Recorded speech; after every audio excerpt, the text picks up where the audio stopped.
invitingconversations.com, sponsored by Social Media Television. I am your host, Wade Meyer. Today with us we have Michael Ritsch, who is the owner of the site BecomeTheLeader.com. Thank you for joining us today, Michael. Thank you for letting me be here. When I started in business in Columbus, Ohio, about a decade ago, I was told I needed to master two things. I needed to learn how to play golf, because you have to play golf in Columbus, Ohio. Yes. And I needed to learn networking. So tell me a little bit about the benefits to networking.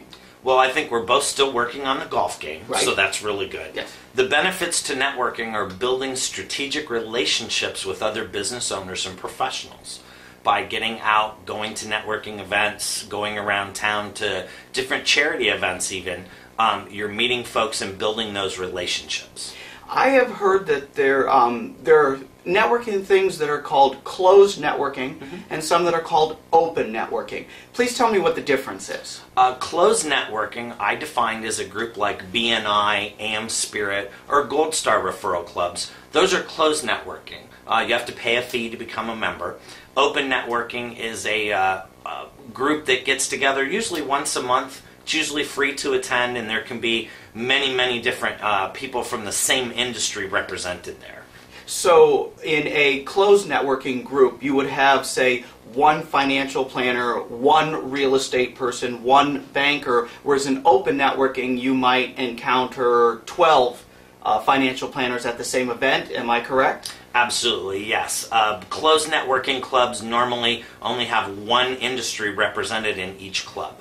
What would be some of the advantages and disadvantages to open versus closed networking situations? The advantages of closed networking are being industry exclusive. You can really build the relationship with that one realtor or that one financial planner. There again, open networking situations, their benefit is you can get in front of a lot of people at one time. You had mentioned groups like BNI, AM Spirit, and Gold Star, for example, as closed networking.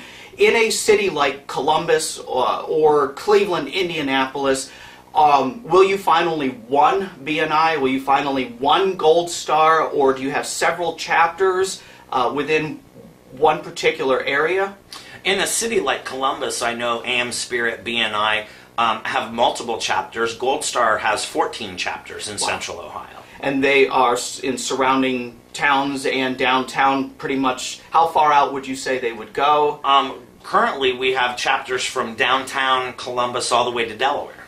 And when you say in a closed industry or one industry, so if you have a chapter in Delaware, you have a chapter in Columbus, say you have a chapter in Hilliard, a financial planner would be one in Delaware, one downtown, one in Hilliard. So if you have 14 chapters, you might have 14 different financial planners, one exclusive to each of the chapters. Am I correct in that? Yes, that's correct. Okay.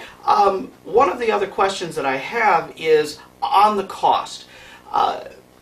I've been to many seminars where they talk about people look at expenses rather than investments. How would I look at the money that I would spend in a networking situation, whether it's an annual fee for a closed networking or a $15 breakfast fee for an open networking? How do I perceive that as an investment rather than an expense? People always try to justify the cost or expense or investment. I look at it as advertising. You're advertising yourself. You're trying to get yourself out there and your name out there and the name of your business. So the investment is a great way to invest in yourself. I always talk about the fact that my wife does group and individual health insurance. Right. Last year I paid $1,700 for a Yellow Pages ad. I still have not seen my return in investment, but once my wife joined a closed networking club, I believe she got 3 deals her first month there. So the return on investment was huge. And would you recommend to people in business that it's advantageous to be part of both a closed networking situation and then also still attend open networking situations as well? Oh, absolutely. I encourage anybody, if you're in a closed networking club, we encourage our folks to get out there and go to every open networking thing that they can. be it a private club, be it the chamber events, even social events, and charity events. So I always tell people, in social networking, the more social you are, the more you will network. Very good. Thank you, Michael, for joining us today. Again, this is Michael Ritsch. You can learn more about some of the services that he provides at becometheleader.com. Again, thank you, Michael, for joining us. This is Wade Meyer for Inviting Conversations. I'm open to suggestions as to people who should come onto Inviting Conversations and share their expertise with us. If you have these suggestions, please visit my site at invitingconversations.com and send me an email. I look forward to hearing from you. Thank you very much.